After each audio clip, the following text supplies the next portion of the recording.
अस्सलाम वालेकुम students. Last lecture में हमने देखा था कि हम मॉलिक्यूलर फार्मूला किसको बोलते हैं और उसके बाद हमने ये भी देखा था कि हम मॉलिक्यूलर फार्मूला को किस तरह से डिटरमिन कर सकते हैं और उसके लिए हमने एक एक्सप्रेशन भी बनाया था कि किस तरह से हम मॉलिक्यूलर फार्मूला को डिटरमिन कर सकते हैं। और वो एक्सप्रेशन क्या था? Molecular formula is equals to n into empirical formula. तो नेक्स्ट उसी के रिलेटेड एक एग्जाम्पल है आपकी टेक्स्ट बुक में, एग्जाम्पल नंबर 5, जो उसी के रिलेटेड है, मॉलिक्यूलर फार्मूला के रिलेटेड। एग्जाम्पल क्या है? The combustion analysis of compound shows that it contains 65.44% of carbon, 5.50% of hydrogen, 29.06% of oxygen. What is the empirical formula of compound? If the molecular mass of this compound is 110.15, calculate the molecular formula. तो अब इस example में आपने दो चीज़ें determine करनी है।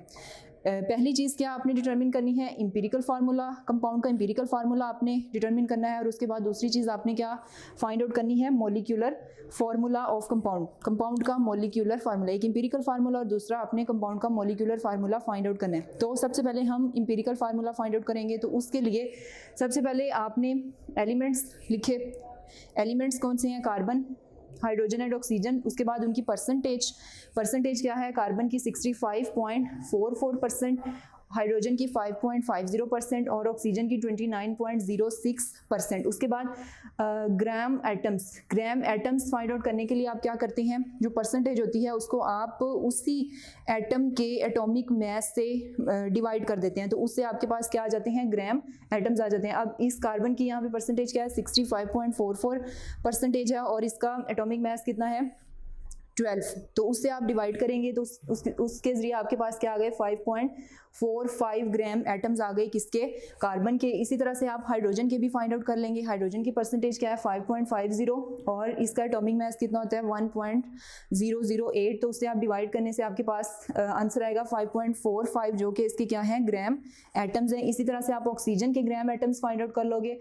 Oxygen की जो परसेंटेज है उसको आप उसी ऑक्सीजन के एटॉमिक मास से डिवाइड कर दोगे तो उससे आंसर आएगा 1.82 और यही इस ऑक्सीजन की क्या है?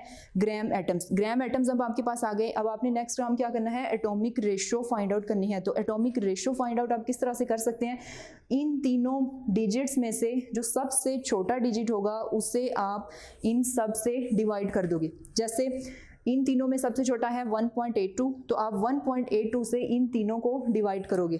तो सबसे पहले कार्बन की एटॉमिक रेशो निकालने के लिए इसके ग्राम एटम्स को आप सबसे छोटे डिजिट से डिवाइड करोगे। तो 4.45 क्या है? ग्राम एटम्स हैं, डिवाइडेड बाय 1.82, तो आंसर क्या आएगा? 3 एटॉमिक रेशो आ गई किसकी? कार्बन की। इसी तरह से आप हाइड्रोजन की एटॉमिक रेशो फाइंड आउट करोगे। किस तरह से? एटॉमिक रेशो ग्राम एटम्स कितने हैं हाइड्रोजन के? 5.45 और उसको डिवाइड करोगे आप 1.82 से, तो उससे आंसर क्या आया? 3। इसी तरह से आप ऑक्सीजन की एटॉमिक रेशो फाइंड आउट करोगे। किस तरह से? इसके ग्राम एटम्स को आप डिवाइड करोगे 1.82 से, तो उससे आंसर क्या आएगा? 1। आपके पास ग्राम एटॉमिक रेशो आ गई एटम्स की 3 और 1। तो इसी के जरिए हम एम्पिरिकल फार्मूला लिखते हैं। कार्बन कितने हैं? 3, हाइड्रोजन कितने हैं? 3 और ऑक्सीजन कितने हैं? 1। तो एम्पिरिकल फार्मूला क्या होगा? C3H3O। तो एक चीज़ आपने फाइंड आउट कर ली, कंपाउंड का एम्पिरिकल फार्मूला आपने फाइंड आउट कर लिया। तो दूसरी चीज़ आपने क्या फाइंड आउट करनी थी? मॉलिक्यूलर फार्मूला, कंपाउंड का आपने मॉलिक्यूलर फार्मूला फाइंड आउट करना। तो उसके लिए आप एक्सप्रेशन यूज़ करेंगे molecular formula is equals to n into empirical formula, क्योंकि आपने फाइंड आउट क्या करना है? Molecular formula.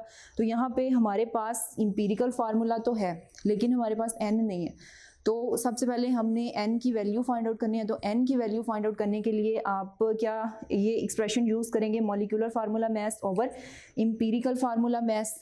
ठीक है, तो उसके लिए सबसे पहले आपके पास मॉलिक्यूलर फार्मूला मास होना चाहिए और एम्पिरिकल फार्मूला मास होना चाहिए। तो मॉलिक्यूलर फार्मूला मास आपको स्टेटमेंट में गिवन है। मॉलिक्यूलर फार्मूला मास क्या है? 110.15 और एम्पिरिकल फार्मूला मास आप यहाँ से एम्पिरिकल फार्मूला से फाइंड आउट करेंगे। किस तरह से? 3 कार्बन है, एक कार्बन का मास 12, 3 हाइड्रोजन है और एक हाइड्रोजन का मास 1 और एक ऑक्सीजन है, ऑक्सीजन और ऑक्सीजन के एक एटम का मास 16। तो इन सब को प्लस करने से आपके पास आंसर क्या आएगा? 55.05 ये आपके पास क्या आ गया इंपीरिकल फार्मूला मैस। तो जब आप मॉलिक्यूलर फार्मूला मैस 110.15 को इंपीरिकल फार्मूला मैस 55.05 से डिवाइड करेंगे तो आंसर क्या आएगा 2। ये आपके पास आ गई n की वैल्यू। अब आप n की वैल्यू इस एक्सप्रेशन में पुट करके मॉलिक्यूलर फार्मूला फाइंड आउट कर सकते हैं। n की वैल्यू आप पुट करें 2 और उसके बाद इंपीरिकल फार्मूला जो आपने यहाँ पे फाइंड आउट किया था C3H3O, तो जब इसको आप मल्टीप्लाई करेंगे 2 से तो हमारे पास फार्मूला आएगा C6H6O2 और यही इस कंपाउंड का मॉलिक्यूलर फार्मूला है जो हमने फाइंड आउट करना था।